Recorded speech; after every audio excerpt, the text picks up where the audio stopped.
Who the hell invented Baby Shark? Well, if you're like me, a parent dealing with lockdown that has way too much time on their hands and has heard this song one too many times, you probably did some internet sleuthing. On the surface level, it looked like a Korean company called Pingfong created the song about 5 years ago, and it became a viral phenomenon. Merchandise soon followed. My daughter has been begging for one of their big stuffed plushies, and because I'm a single dad trying my hardest to keep my kids entertained while stuck at home, of course I complied with that. It was easy enough to grab one from Amazon and get it shipped straight to my door. My daughter was immediately in love with it, taking it everywhere around the house, constantly squeezing it to hear the song play. I will admit, there were quite a few long sighs involved as she did this about a dozen times. Any parent will tell you, despite how catchy the tune is, that it gets annoying after the 300th time. But I'm a patient dad. I figured that the stuffed animal would eventually just lose battery life, so I did my best to ignore it and go about my day as usual. When night came, I told her that Sharky would need to rest too, and surprisingly, she didn't put up a fight. I tugged at the tail to turn off the song, just like the instructions said, but nothing happened. It just kept doing the jingle. My daughter giggled and said, "Sharky must not want to go to sleep." Well, even if that's true, you have a Zoom teacher meeting tomorrow, so the shark and yourself will have to get to sleep anyway.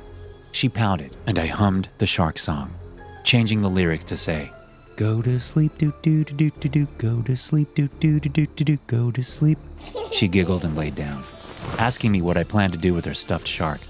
I'll check the manual and get him to rest. I took the stuffed animal to my bedroom and tried a few more times to squeeze the trigger to make the noise stop. But again, nothing seemed to work. My next troubleshooting solution was to see what people said to do online. It's probably just cheaply made, I told myself as I read a slew of bad reviews. Maybe I can just get her a new one, or take the sound box out, I mumbled as I rubbed my sleepy eyes. In the background, I could hear the terrible song play over and over.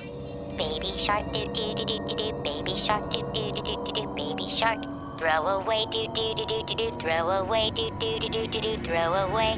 I turned toward the shark, thinking I had misheard, and picked it up.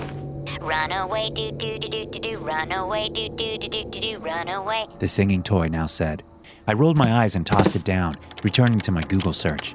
"I wish I could just get away from you," I teased as I shut everything down for the night. No escape, do do do do do do. No escape, do do do do do do. No escape. The toy responded. That made me stop and actually really pay attention to the next lyrics. You'll be sorry, do do do do do do. You'll be sorry, do do do do do do. You'll be sorry. The shark said. "What the hell?" I said to myself, thinking I had lost my mind. I decided to go ahead and take the sound box out, thinking that this had to be my sleepy brain playing tricks with me. I went to the kitchen to get a knife as it kept singing, this time with normal lyrics but much louder. "Well, sorry, Sharky, but some of us actually do need sleep," I said as I found a good knife and was about to cut at the stuffing when I heard my daughter make a squeal. "Daddy, what are you doing?" she said, snatching the stuffed animal from me. "Sweetie, I just need to turn it off for the night. Don't worry, I won't hurt Sharky. We can get Grandma to sew him up. He's broken," I told her. He is lying, do do do do do do. He is lying, do do do do do do. He is lying. The stuffed animal said. She glared at me and squeezed her toy harder. "You were trying to hurt her! You're a monster!" she screamed. "Sweetie, just give me the toy," I said. Run away, do do do do do do. Run away, do do do do do do. Run away. The toy instructed her, and to my surprise, she listened, running to her room and slamming the door closed. I sighed in frustration, following after her. "Open this door right now," I told her. "No, you will take Sharky away," she screamed. "I promise I won't," I said, rolling my eyes and wishing I had never taught her how to lock doors. I didn't want to call the landlord to come this late and unlatch a door over a stupid stuffed toy. "Please, sweetie, it's late. Sharky needs sleep, so do you. Just open the door, and I promise I won't hurt him. I will even let you sleep with him, okay?" I said with a long sigh. Judge me for my parental skills later, but I just wanted this ridiculous little tantrum to be over and get to bed, and I wanted to find out what the hell was going on with this toy. "Promise?" She squeaked. "Yes, I swear." She slowly unlatched the door, holding her toy so tight I thought she would make the stuffing burst out. I showed her my hands were empty and I wasn't going to hurt the annoying toy, and then obliged her by tucking her into bed. "Go to sleep, do-do-do-do-do-do, go to sleep, do-do-do-do-do-do, go to sleep," I said, kissing her forehead. The toy seemed to mimic me, citing the final lyric. Safe at last, do-do-do-do-do, safe at last, do-do-do-do-do, safe at last. Then I went to bed too, hoping that the constant lyrics wouldn't keep her awake. I decided to handle the broken toy in the morning. But honestly, I didn't get much sleep myself. I was too worried about how strange the toy was. Surely I wasn't the only one that had bizarre things said by their toy. I wanted to be rational, and so my sleep-deprived brain told me to go online and see if other people also cited any weird things happening around their toy. This was just all easily explained, right?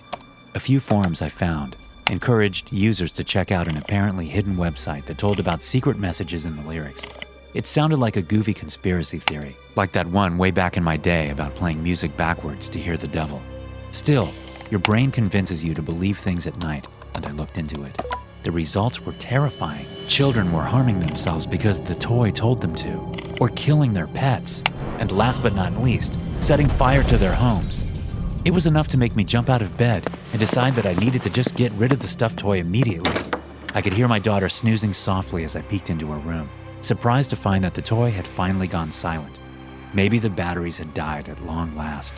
Still, I didn't want to take any risks and decided to go ahead and toss it out. I snuck over to her bedside and reached over to take the toy. Instinctively, I squeezed its tail, but no lyrics played. Sighing in relief, I started to leave the room and went to the kitchen to grab the knife. I had to be sure this was just some glitch in the system. As I opened the toy, I reached in to take out the electronics, except there wasn't a sound box at all. It was a camera. My whole body froze as I realized that whoever owned this had been using it to spy on my daughter. I immediately tossed it into the garbage and then threw up. I took Sharky back to bed and tried to get some sleep, certain that the worst was over now that I had discovered what this sicko was doing. I messaged the manufacturer to warn them of how the toy was being exploited. Somehow, despite all of the weirdness of the night, I got to sleep. I was most worried about how to explain this to my daughter. She was already in love with this toy so much, but that worry never manifested, because when I went into her room to wake her up, I was mortified to see that my daughter was gone. In her place was the stuffed shark doll and a note. I checked the house first. The front door was wide open. Someone had broken in and kidnapped her, the same someone I was sure had been monitoring us via the toy. Then, as my head spun and I tried to not panic, I read the note. "Squeeze me," it said. As my hand shook, I reached for the tail of the toy. Ran away, do-do-do-do-do-do, ran away, do-do-do-do-do-do, ran away. Won't come back, do-do-do-do-do, won't come back, do-do-do-do-do, won't come back. And one final jingle to taunt me as I tried to not sob. Mine at last, do-do-do-do-do, mine at last, do-do-do-do-do, mine at last. Thanks for listening. If you enjoy these stories, be sure to subscribe to the podcast and check out some more of my episodes here.